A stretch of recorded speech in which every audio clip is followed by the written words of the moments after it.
Supreme കോടതി നേരിട്ട് നിയമനം നടത്തുമെന്ന് നിലപാട് കടുപ്പിച്ചതിന് പിന്നാലെ ഡിജിറ്റൽ സാങ്കേതിക സർവകലാശാലകൾക്ക് സ്ഥിരം വിസിമാരായി. മുഖ്യമന്ത്രി ഗവർണർ കൂടിക്കാഴ്ചയിലാണ് സമവായമായത്. സാങ്കേതിക സർവകലാശാല വിസിയായി ഡോക്ടർ സിസ തോമസിനെയും ഡിജിറ്റൽ വിസിയായി ഡോക്ടർ സജി ഗോപിനാഥിനെയും നിയമിച്ച് ഗവർണർ ഉത്തരവിറക്കി. ഡോക്ടർ സിസ ഗവർണറുടെ പട്ടികയിലും ഡോക്ടർ സജി ഗോപിനാഥ് മുഖ്യമന്ത്രിയുടെ പട്ടികയിലും ഉൾപ്പെട്ടതാണ്. വിജിൻ ബായന്തോട് ചേരുന്നു. വിജിൻ, ഒരു സമവായത്തിലേക്ക് അവസാനം കോടതിയുടെ ഇടപെടൽ ഇല്ലെങ്കിൽ കോടതി തീരുമാനിക്കുമെന്ന നിർദ്ദേശത്തിൽ എത്തിക്കഴിഞ്ഞിരിക്കുന്നു എന്നാണോ?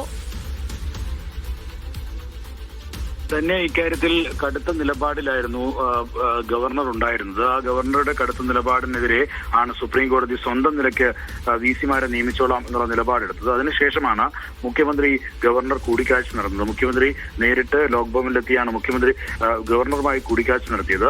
സാങ്കേതിക സർവകലാശാല വിസി ആയി ഡോക്ടർ സിസ തോമസിനെയും ഡിജിറ്റൽ സർവകലാശാല വിസിയായി സജി ഗോപിനാഥിനെയും നിയമിച്ചാണ് നിലവിലിപ്പോൾ ഗവർണർ ഉത്തരവിറക്കിയിരിക്കുന്നത്. ഡോക്ടർ സിസ തോമസ് ഗവർണറുടെ പട്ടികയിൽ ഉണ്ടായിരുന്ന ആളാണ്. ഡോക്ടർ സജി ഗോപിനാഥ് മുഖ്യമന്ത്രിയുടെ പട്ടികയിലും ഇടം പിടിച്ചിരുന്ന ആളാണ്.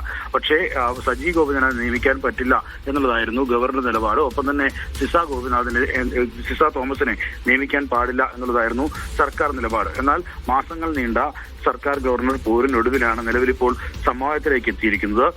ഇരു വിസി സ്ഥാനത്തേക്കും മുഖ്യമന്ത്രിയുടെയും ഗവർണറുടെയും താല്പര്യപ്രകാരമുള്ള രണ്ടുപേരെയും നിയമിക്കാനുള്ള തീരുമാനം ആണ് നിലവിലിപ്പോൾ ഗവർണർ സ്വീകരിച്ചിരിക്കുന്നത്. അതിന്റെ ഉത്തരവും ഗവർണർ ഇറക്കിയിട്ടുണ്ട്. ആരിഫ് മുഹമ്മദ് ഖാൻ ഗവർണറായിരുന്നപ്പോഴാണ് ഡോക്ടർ സിസ തോമസിന് താൽക്കാലിക വിസിയായി ചുമതല നൽകിയത്.